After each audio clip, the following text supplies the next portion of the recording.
बिस्मिल्लाहिर्रहमानिर्रहीम। Today's topic of discussion is renal pathology. तो आज की इस वीडियो के अंदर हम नेफ्रोटिक और नेफ्राइटिक सिंड्रोम का डिफरेंस पढ़ने वाले हैं। अब किडनी के जो पैथोलॉजी है उसमें आपने 4 टाइप के डिसऑर्डर पढ़ने होते हैं। एक वो डिसऑर्डर है जो ग्लोमेरुलस को अफेक्ट करते हैं, these are called glomerular disorder. Okay, एक वो डिसऑर्डर होते हैं किडनी के जो वेसल्स को इन्वॉल्व करते हैं, these are called vascular disorder. एक डिसऑर्डर किडनी के ट्यूब्यूल्स को अफेक्ट करते हैं और एक डिसऑर्डर किडनी के इंटरस्टिशियल कंपार्टमेंट को अफेक्ट करते हैं।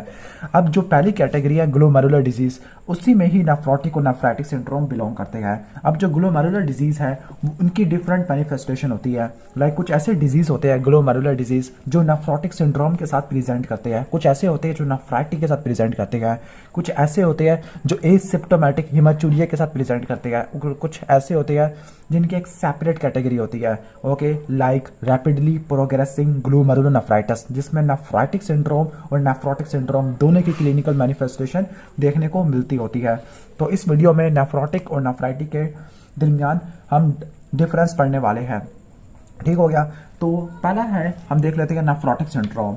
अब जो नेफ्रोटिक सिंड्रोम होता है, नेफ्रोटिक सिंड्रोम में क्या होगा, जो नेफ्रोटिक सिंड्रोम है इसमें कोई इम्यून कॉम्प्लेक्स बनेगा या डायरेक्ट ही immune system glomerular basement membrane पे अटैक कर लेगा। ग्लोमेरुलर बेसमेंट मेम्ब्रेन के ऊपर कुछ एक स्पेशलाइज्ड टाइप के सेल्स होते हैं जिनको पोडोसाइट कहते हैं। पोडोसाइट के फुट प्रोसेस होते हैं जो ग्लोमेरुलर बेसमेंट मेम्ब्रेन को कवर करते हैं, जीबीएम को कवर करते हैं। तो नेफ्रोटिक सिंड्रोम के अंदर मेनली क्या होगा, इम्यूनोलॉजिकल मैकेनिज्म हो गए, ऑटो इम्यून डिसऑर्डर होते हैं।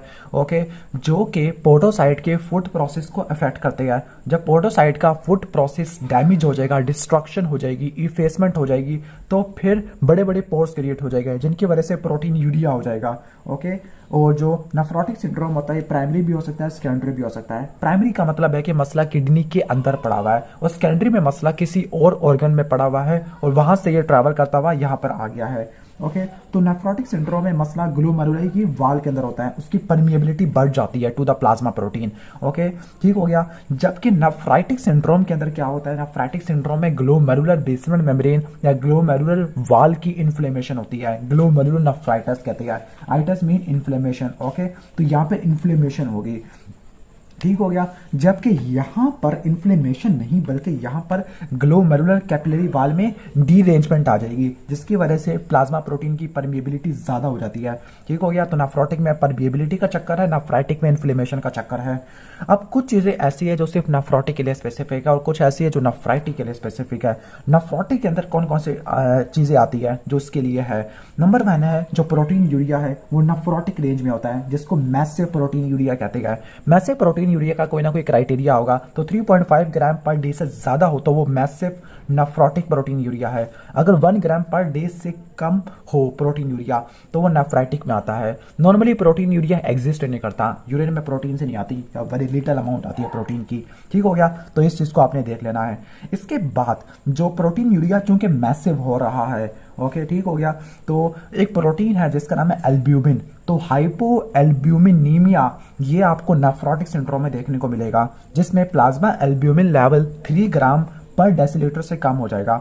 अब इसकी वजह से अब मैसिव प्रोटीन यूरिया नेफ्रोटिक में हो रहा है। दैट इज वाई कि जो एडीमा है, जनरलाइज एडीमा, ये नेफ्रोटिक में ज्यादा होगा, नेफ्राइटिक में रिलेटिवली कम होगा।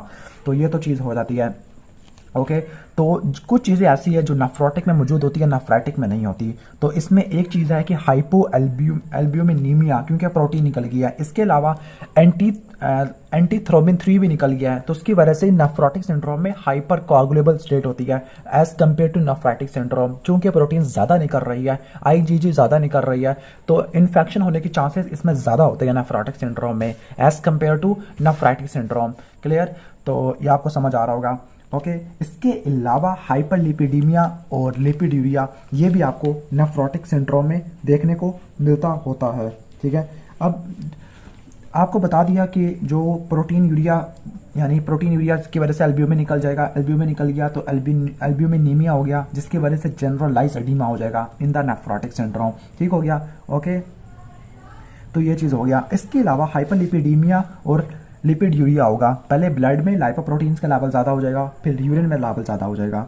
अब हाइपरलिपिडीमिया में blood cholesterol, blood TAG, VLDL, LDL, lipoprotein A, apoprotein A, इन सब का लेवल ज़्यादा हो जाएगा और एचडीएल का लेवल रिलेटिवली कम हो जाएगा। अब इसकी वजह क्या होती है? इसकी वजह यह है कि प्लाज्मा के अंदर दो ही गाड़ियां हैं, एक है एल्ब्यूमिन और दूसरा लाइपोप्रोटीन, जो लिपिड्स को कैरी करती है। अगर एल्ब्यूमिन का लेवल कम हो जाए, नॉर्मली एल्ब्यूमिन करती क्या है, ये लाइपोप्रोटीन की सिंथेसिस को कम करती है, लेकिन अगर एल्ब्यूमिन ही नहीं है तो लाइपोप्रोटीन की सिंथेसिस लीवर के अंदर ज़्यादा हो जाएगी। इसके अलावा एबनॉर्मल सर्कुलेटिंग लिपिड पार्टिकल के ट्रांसपोर्ट होना शुरू हो जाएगा। नंबर 3, लिपिड की कैटाबोलिज्म कम हो जाएगी। ओके, पहले हाइपरलिपिडीमिया होगा, फिर लिपिड यूरिया होगा, और जो लिपिड होता है यूरिन के अंदर तो वो फैट की फॉर्म में होगा, या तो फ्री फैट की फॉर्म में होगा, या फिर वो क्या होगा, वो ओवल फैट बॉडी बनाएगा। जो ओवल फैट बॉडी होती है वो असल में वो लाइपोप्रोटीन है जो कि ट्यूबुलर एपिथेलियम से क्या हो रही है, रीअब्जॉर्ब हो रही है, और इसके बाद वो शेड हो गई है along the injured tubular cell, जो कि बेसमेंट मेम्ब्रेन से इंजर्ड हो गया है, डिटैच हो गया है। ठीक हो गया। ओके, इन्फेक्शन होने के चांसेस भी काफ़ी ज़्यादा होते हैं, किसमें, नेफ्रोटिक सिंड्रोम में, और एंटीथ्रोमिन 3 की डेफिशिएंसी भी नेफ्रोटिक सिंड्रोम में होती है। दैट इज़ वाई हाइपर कोagulability भी आपको इसमें देखने को मिलती है। ठीक हो गया, तो ये आपको समझ आ रहा होगा। अब जो कुछ चीज़ें ऐसी है जो नेफ्राइटिक के अंदर होती है, नेफ्रोटिक में नहीं होती। अब वो कौन कौन सी कंडीशंस है, वो कौन कौन सी चीज़ें हैं जो इसमें मौजूद होती है, अब नेफ्राइटिक में मौजूद होती है, नेफ्रोटिक में मौजूद नहीं होती। तो इसमें कौन कौन सी है? इसमें है हीमाचूरिया, ओलिगोयूरिया, एजोटीमिया, ये इसमें मौजूद होते हैं, जबकि ये नेफ्रोटिक में ये एब्सेंट होते हैं। अब इसकी वजह क्या होती है? ओके, अब होता ये है कि ग्लोमेरुलस की क्या होती है, इन्फ्लेमेशन होती है। इन्फ्लेमेटरी रिएक्शन कैपिलरी वाल को डैमेज कर देती है, जिसकी वजह से ब्लड यूरिन के अंदर पास होना शुरू हो जाएगा, और जब ब्लड यूरिन के अंदर आएगा तो हीमाचूरिया होता है। ओके, इसके अलावा जब ब्लड यूरिन में जाना शुरू होगा तो वो एक कंपनसेटरी या हीमोडायनेमिक चेंजेस के जरिए जीएफआर को कम कर देगा, लाइक ब्लड वॉल्यूम वगैरह कम कह सकते हो आप, या किसी और मैकेनिज्म के जरिए जीएफआर को कम कर देगा। जब जीएफआर कम होगी तो फिर सीरम केराटिनिन और ब्लड यूरिया नाइट्रोजन का लेवल ज्यादा हो जाएगा। दिस इज कॉल्ड एजोटीमिया, और एजोटीमिया की वजह से बायोकेमिकल फिजियोलॉजिकल आर्टिलेशन प्रोड्यूस होती है। दीज आर कॉल्ड यूरीमिया होगा। ओके, जीएफआर कम हो गया तो यूरिन की फॉर्मेशन रिलेटिवली कम हो जाएगी। This is called oligo urea होगा। ओके, तो एजोटीमिया ये सब चीजें आपको किस में देखने को मिलती है? नेफ्राइटिक सिंड्रोम में देखने को मिलती है। क्लियर? तो ये तो हो गया। कलर ऑफ यूरिन की बात करते हैं तो इसमें स्मोकी यूरिन होता है, इसमें फ्रॉथी यूरिन होता है। कास्ट की बात करते हैं तो इसमें लिपिड कास्ट होता है, इसमें आरबीसी कास्ट मौजूद होती है। तो ये था नेफ्राइटिक और नेफ्रोटिक सिंड्रोम का डिफरेंस। ओके, तो अब नेफ्रोटिक सिंड्रोम में जो डिजीज आती है उसका निमोनिक है एफ से focal segmental glomerular sclerosis, M से होगा मेम्ब्रेनस नेफ्रोपैथी, एक और एम से मेम्ब्रेनो प्रोलिफरेटिव डिजीज होगा। इसके अलावा और कौन कौन से डिजीज होते हैं इसमें? मेम्ब्रेनो प्रोलिफरेटिव हो गया, एफ ए से होगा अमाइलॉइडोसिस, और डी से डायबिटिक नेफ्रोपैथी होगा। ओके, जबकि नेफ्राइटिक सिंड्रोम का जो निमोनिक है वो है आईएमएस सीनियर पीजीआर, इसमें आई से आईजीए नेफ्रोपैथी। अब जो आईजीए नेफ्रोपैथी होती है ये एसिम्प्टोमेटिक हीमाचूरिया के अंदर भी आ जाती है। ओके, ए फॉर एल्पर्ट सिंड्रोम, ये भी एसिम्प्टोमेटिक हीमाचूरिया के साथ प्रेजेंट कर सकता है। Okay, M for membranoproliferative. Okay, अब जो मेम्ब्रेनो प्रोलिफरेटिव है और इसके अलावा डिफ्यूज ग्लोमेरुलर नेफ्राइटिस है, ये वो डिजीज है जो नेफ्रोटिक और नेफ्राइटिक दोनों के साथ प्रेजेंट करते हैं। तो आपने इसका सही तरह से आपने इसको देख लेना है।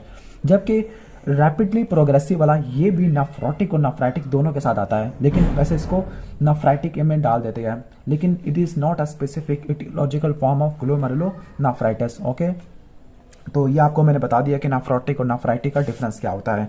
अगर आपको वीडियो अच्छी लगी है तो वीडियो को लाइक कर देना, चैनल पर नहीं हो तो सब्सक्राइब कर देना।